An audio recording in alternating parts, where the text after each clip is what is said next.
Welcome, Madridistas. How's everyone doing? I was excited to make a video that's all about Real Madrid, especially with, and as I mentioned before, in this World Cup, so many commitments I have with the television channel I'm working at. On yesterday's trip to Houston, I was able to watch the match from a truly prime spot through a brand that allowed me to be there and, of course, fulfill my commitments with that brand, etc. Well, I haven't been able to make the video for a few hours.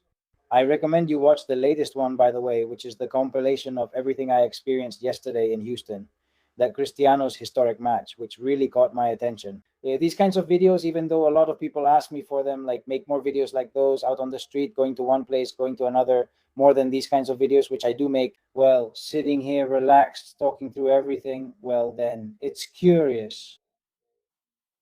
It's not a complaint, just that these get watched the least. It really catches my attention. Many of you who follow the channel are clearly pro-Cristiano, and you've thanked me for it. That's what matters to me. Like I said, that's it. I was in Dallas. I went to Houston and all that. And in one day, which is no small thing, this morning, the TV show, etc. That's why it took me a little while to get back to the channel. With this video, like I said, I want to talk about, among other things, the thing about Vinicius. The thing about Vinicius, guys, it doesn't look good. It really doesn't look good. Ramon Alvarez Demon is saying this. All right, I'm going to start with the Vinicius thing because I was going to start with the Mourinho thing, but I'll start with the Vinicius thing. Ramon says this, and he says that at Real Madrid, the feeling is that Vinicius' contract renewal is becoming more and more unlikely. Florentino could agree to the Brazilians' financial demands, but right now that's not the decision. That's not the decision. At the club, they sense that a team could show up this summer that could offer the player a way out. Nothing is 100% decided. There are still conversations pending, but the club considered the renewal a done deal several times, and now the feeling is different. I don't know who we're going to find this summer. Because with the football we've watched, the summer transfer windows and cases where players seem set to stay but leave unexpectedly, you wonder, when did that happen? Remember Casemiro? Recall what happened with Ozil and Di Maria, though with Di Maria you sensed it months earlier. Vinicius, however, is a different case. Regarding Vinicius' impact at Madrid, I think we like those players, but not more than others. Casemiro was a Madrid institution, but Vinicius is on another level. And especially because of the impact it would have if he were to leave, because of the money involved, because of what Vinicius has been and is at Real Madrid. But honestly, I think that if Vinicius doesn't want to leave and wants to be a free agent, Madrid is just going to have to deal with it. And Vinicius might be saying, hey, if they're telling him, hey, the renewal offer expires. No, because you have to renew. Vinicius will ask, what are you even talking about? If you already did this free agent thing, Madrid benefits from these kinds of situations. First with Mbappe, and then with a bunch of other players too. But of course, I mean an Alaba type, a Rudiger, anyway, a Konate. But they're not players of the same caliber as Mbappe or Vinicius. And Vinicius will say, well, I want to do the same. I want that wherever I go, or if I want to go to Real Madrid, hey, a huge signing bonus, right? But I insist, with Real Madrid itself. Madrid, a renewal bonus. I mean, I don't know. Maybe weird things could happen in the future, and I don't think they want that, right? But that Vinicius wants to get the most out of this, well, of course. But Mbappe has already done it, and it's a trend. It's a recent trend that Madrid latched onto, well, to do it with the Frenchman. And Vinicius is perfectly within his rights to try to do that. And if in the meantime they want to sell him, but the Brazilian says he doesn't want to, that's also risky. Wanting to be a free agent because there could be an injury, it could happen, God forbid, especially. I mean, if Vinicius were to leave Madrid and leave us with nothing, right? No one wants anything like that to happen. I'm saying this from the point of view of a footballer who does that. It's a risky bet. But many have taken risks. Mbappe himself took a risk, and he really did. And it worked out well for him. He earns a salary at Real Madrid that was set right at the top of the squad, but not in the 30-something million salary range, of course. Plus the bonus, that's when it goes over 30-something million, right? And Vinicius wants the same. If not Madrid, someone else will give it to him, but not this summer. I mean, not this summer, like you're going to sell me and then all the money they pay for me stays with Real Madrid and not with me, when in 4 months, Vinicius will say in September, I can keep it myself. Damn. Of course, this is the heart of the matter. And that's where we are. So the situation is bad. The situation is bad. Let me know in the comments what you think. Does Mourinho count on Vinicius? Of course, anyone at Madrid counts on Vinicius. But fate would have it that this year has been absolutely hellish in that sense.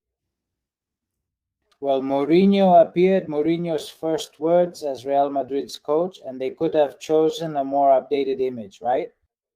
It's the classic Mourinho we remember from 2013, I think. Well, from 2010 to 2013 when he was at Real Madrid. I don't know if that's the last period. I still can't believe, and a lot of people can't either, that Mourinho is coming back to Madrid.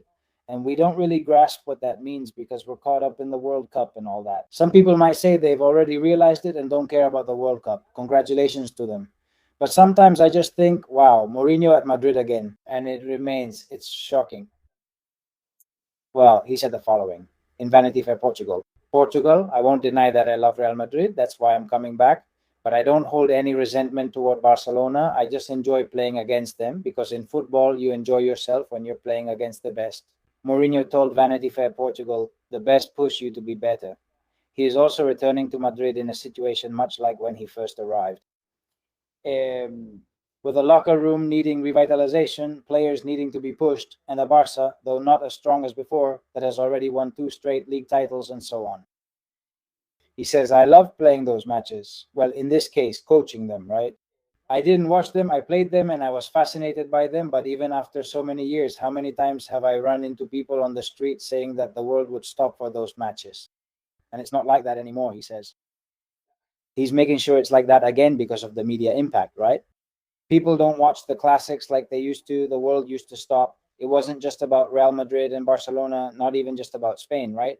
And it's true. When I arrived in the United States in 2012, it was like a fever, right? Among Spanish speakers, right? At that time, we were in the midst of Mourinho versus Guardiola and Cristiano versus Messi, right? Honestly, it was crazy. I think it's a bit like Nadal versus Federer or Nadal versus Djokovic, although now tennis has young talents who love it and remember those years as something special. Those classics were special too. And he ends by saying, I think the white jerseys have something magical, but the truth is they could be black, green, or blue, and that wouldn't change anything because what has made Real Madrid what it is, he says, is its history. It's not about the history of so many incredible players who played for Real Madrid. It's about the club and the titles. Of course, there are difficult periods when they can't win, as usually happens to champions. And there are always periods when you have to build and rebuild. That's when Mourinho comes in and says, now it's my turn. And that's basically why they sign me, why they hire me. There's a lot of talk today about Enzo Fernandez, the Argentine who still plays for Chelsea. These are some statements from Marco Cucurella today on Radio Marca just a while ago, and he said the following. Enzo Fernandez is a great player and also a friend of mine. He congratulated me on the signing. I hope it happens. He's referring to Enzo with Madrid, and he said, I would be very happy. At Chelsea, we have been very happy, and having the chance for both of us to sign in the same summer for the same team, I mean, for Real Madrid, I hope we get that opportunity, right? He says, I hope he's lucky and becomes a Real Madrid player. In other words, Marco Cucurella has spoken very clearly here. By the way, one thing. Before we get to Enzo, it turns out that the thing with Marco Cucurella caused instability. And what about Grimaldo? Great signing, by the way, for Atletico de Madrid, which is about to happen. Well, that doesn't destabilize the national team for whatever reason. Cucurella to Madrid does, but Grimaldo to Atletico doesn't, and neither does Victor Munoz to Liverpool. Those things, no, come on, they're just doing normal things, like signing for teams in the summer, even if it's during the World Cup. But with Madrid, that's unforgivable. Anyway, as I said about Enzo Fernandez, there's a lot of talk already that there are serious contacts and that things are at a stage, well, at the stage they have to be because the signing isn't easy and there isn't much money. We're talking about huge amounts. I always say the same thing. I recently made a video where I said everything is going to happen quickly in the next few hours. Maybe not. It hasn't really been like that. I said it because someone who knows a lot told me, someone who really knows, and that it was going to happen. It was going to be quick. It hasn't happened, but what is clear is that yes, there is. And Madrid has clearly chosen him. He's the man for the midfield. I have some small doubts about Enzo Fernandez. I think he's a great player, but it's just that, and hopefully he comes to Madrid and proves me wrong, because I'm not saying anything bad about him, right? But, well, I hope my doubts are cleared up. And those are the doubts I have, because what needs replacing is Kroos and Modric. If the soccer player were like them, which is sometimes very difficult, right? So do you feel a little more satisfied? Yes. Enzo Fernandez is good, but I still don't see him at that level. We thought the same about Modric back in the day, right? We thought the same about Modric back in the day for sure, because we all fell for that.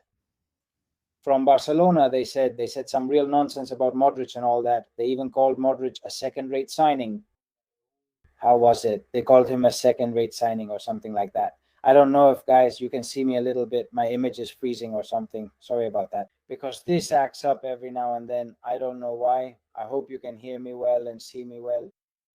But even among Real Madrid fans in 2012, and Mourinho signed him, there were certain doubts about the Croatian. And look, then the story that followed here. I hope it's the same with the Argentine. Of course, that wasn't a lot of money. How much did Modric cost?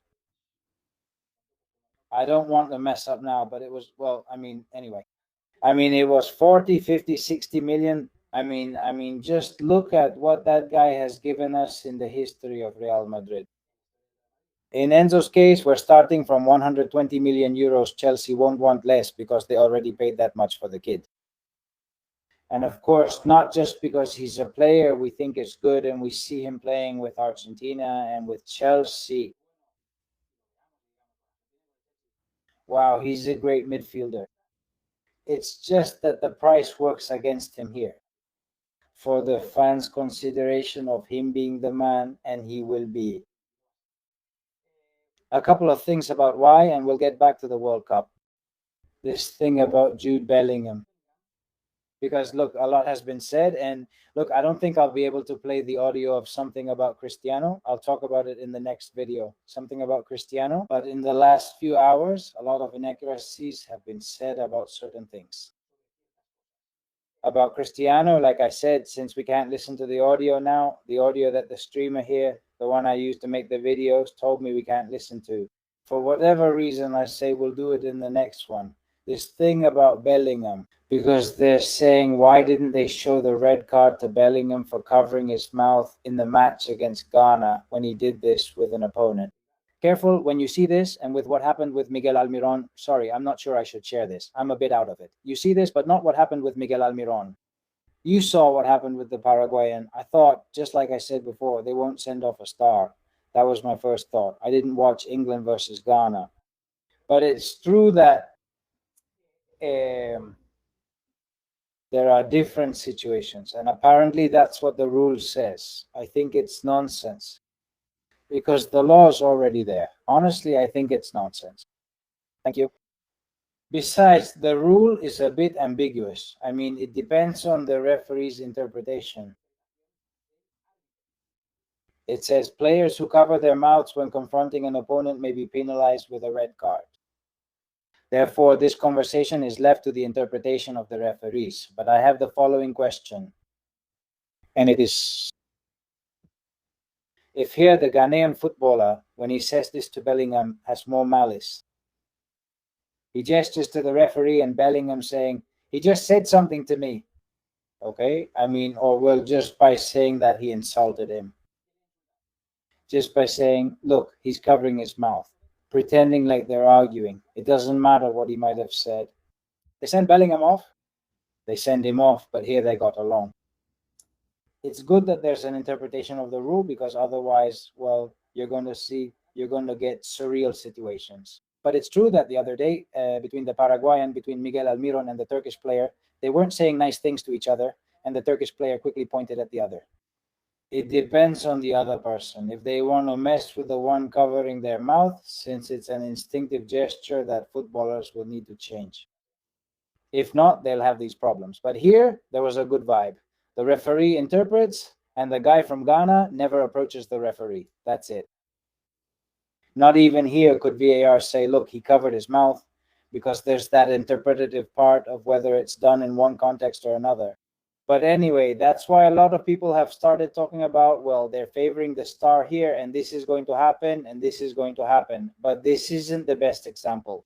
Precisely because here, what's supposed to happen for it to be worthy of a red card isn't happening, right? A confrontation. And it's clear that there wasn't one. Well, guys, that's it for now. Hope you all do well. Give it a like if you enjoyed this video. Subscribe to the channel. Please comment, share, hype it up, please. It really helps the video. And to the channel. And I invite you. And you'll see it here on the right side or the left side. No, but the right side. In this case, it has to go up to the right or down. One of the two videos is about what happened with Cristiano yesterday in Houston and how we experienced it. Take a look, please. And that's it. See you in the next one. Bye, guys.